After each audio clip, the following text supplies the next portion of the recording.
Hello and welcome back to the channel. Today, we're diving into the story of a house where no one leaves alive. A place whispered about in town, avoided by all. Until one night, when simple curiosity turns into absolute horror. It all started with a dare. For friends Ravi, Sana, Imran, and Alia decided to spend just one night in the abandoned house at the end of Raven Street. The local legends were clear. The house was cursed. Anyone who dared to enter after sunset never returned. As the sun began to sink below the horizon, casting long, eerie shadows, they arrived. The house stood before them like a skeleton against the dying light. Its windows were dark, shattered voids. The front door hung precariously on its hinges, groaning and creaking with every gust of wind. Ravi, trying to break the tension, let out a nervous laugh. "It's just an old house, nothing more," he said, his voice betraying his unease. But Sana wasn't convinced. She shivered, wrapping her arms around herself. Something felt deeply wrong here. It wasn't just the cold or the darkness. It felt alive. Stepping inside, the air immediately grew thick and frigid. Every footstep on the old wooden floor produced a loud groan, kicking up clouds of dust that swirled like ghostly smoke in their flashlight beams. Heavy cobwebs hung from the ceiling like forgotten ropes. Then, they all noticed it. In the far corner of the main room, an old rocking chair was swaying back and forth, slowly and rhythmically. Even though no one was near it, ignoring the growing dread, they decided to explore, their flashlights cutting sharp paths through the oppressive darkness. They made their way down to the basement. There, on the cold stone walls, they found deep, jagged scratches, as if something or someone had desperately tried to claw their way out. And from the deepest shadows, a faint, chilling whisper echoed around them. "Leave. Leave now." Imran forced a laugh, trying to dismiss it. But the sound died in his throat as the basement door slammed shut with a deafening bang. Plunged into total darkness, panic set in. They rushed to the door, pushing and pulling, but it wouldn't budge. It was sealed tight. And that's when they heard a new sound. The distinct noise of footsteps from the floor above them.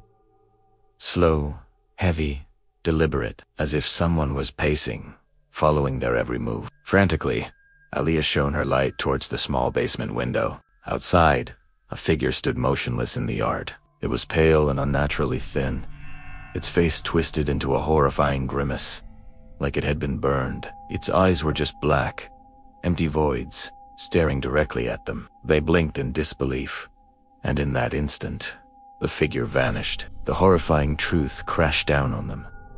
They were not alone. This wasn't just an old building. The house itself was a living entity. The walls seemed to shift around them, the shadows stretching and contorting into unnatural shapes. They were trapped. Every window, every door they had seen before, was now gone. Then, one by one, they began to disappear. Sana let out a piercing scream as a pair of invisible hands grabbed her and dragged her into a dark corner of the hallway. Ravi turned and ran, his heart pounding, but the floorboards beneath him suddenly gave way, and he fell screaming into the blackness of the cellar below.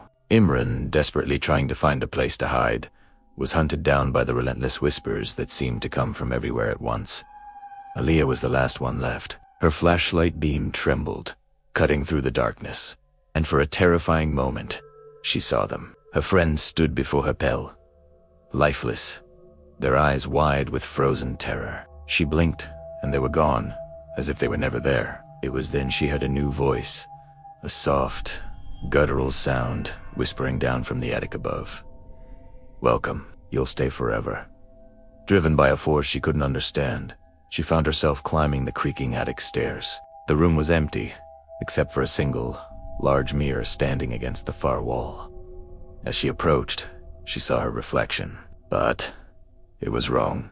In the mirror, her own eyes were black pits, and her mouth was frozen open in a silent scream she wasn't making. She looked behind her reflection, and in the mirror's world, the shadows began to twist and form into the shapes of her four missing friends. Their faces were blank, their arms reaching for her. Alia finally screamed, a raw, desperate sound that filled the house. As she did, the shadows lunged forward. The mirror shattered into 1,000 pieces, plunging the attic and her world into absolute darkness. The next morning, The police investigated a missing persons report. They found the house at the end of Raven Street completely empty. There were no signs of the four friends, no footprints, no evidence of a struggle. All they found was the front door, still swinging slowly in the morning breeze. And up in the attic, the shattered pieces of a mirror lay on the floor, reflecting nothing at all. They say that if you walk past Raven Street late at night and listen closely,